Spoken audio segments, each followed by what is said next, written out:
Hi, and welcome back to Uproarious. I'm Rory, and today we're going to talk about Maslow's hierarchy of needs and dealing with our safety and security needs. Our safety and security needs are some of our most basic, which is why they come right after our deeds skills. Safety and security are broken down into two categories. Safety describes our ability to predict whether or not we're going to be harmed, and security is it whether or not we can predict what our environment is going to look like or what we're going to experience. The biggest thing I want you to take away from safety and security is it is 100% about how you feel. It is not about whether or not your situation is objectively safe or objectively secure. If you cannot feel safe and secure in your situation, you're always going to have these magnifying factors that make your emotions less appropriate or more intense than they should be. If we're in a situation where we know we might be hurt at any time, we're never going to feel safe enough to deal with our emotions, to form memories and process thoughts and experiences effectively. Living with constant fear and danger of being harmed makes us less effective in almost every aspect of life.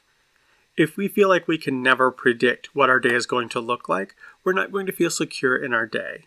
It's important to have some routines in our day because those routines give us a sense of structure. That structure helps our brain understand what comes next. There's no set way to increase our sense of safety and security. Each of these are hugely subjective, and they're going to depend majorly on what it is that we think we're experiencing, whether or not it's true. So when we feel unsafe or insecure, we need to be able to check in with ourselves and check in with the world around us and make sure that our experience is matching the world that we're in. That said, there are a few things we can do anytime, any day of the week to start building an increased sense of safety and security. One of these methods is often called building mastery. Anytime we're building mastery, we're practicing a skill, whether it's a new skill or an old skill, but we're practicing it on a regular basis to help us develop this sense that we're really good at something. It can be related to work, or it can be something you do at home. During the COVID-19 quarantine, especially in 2020, a lot of people picked up new hobbies like baking bread or gardening.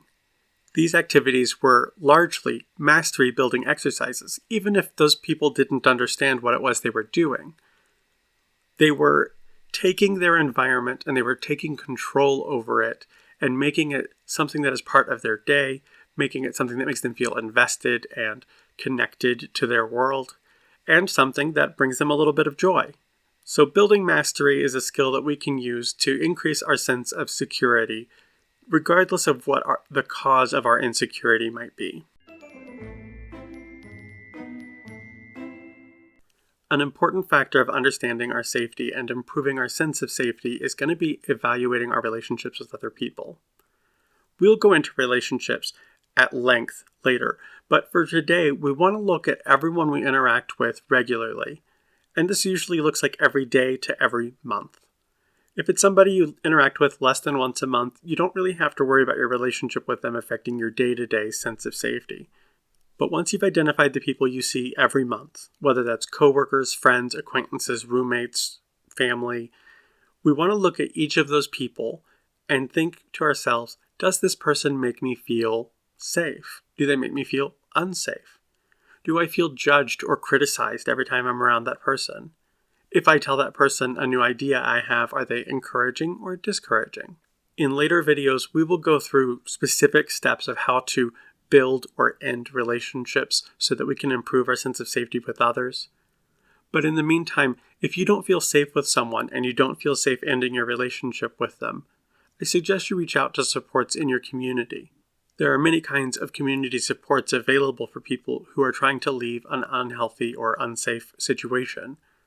Everything from the police to community organizations can help you find a new place to stay, offer resources or education, offer help building a resume or getting a job or moving.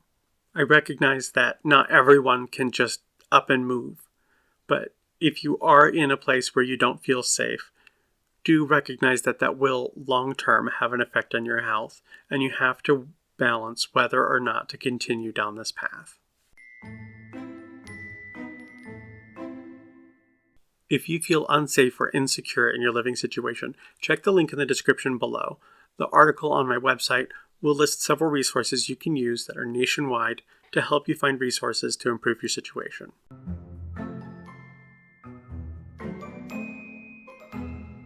Thanks again for stopping by. Until next time, remember to be kind to yourself and to others.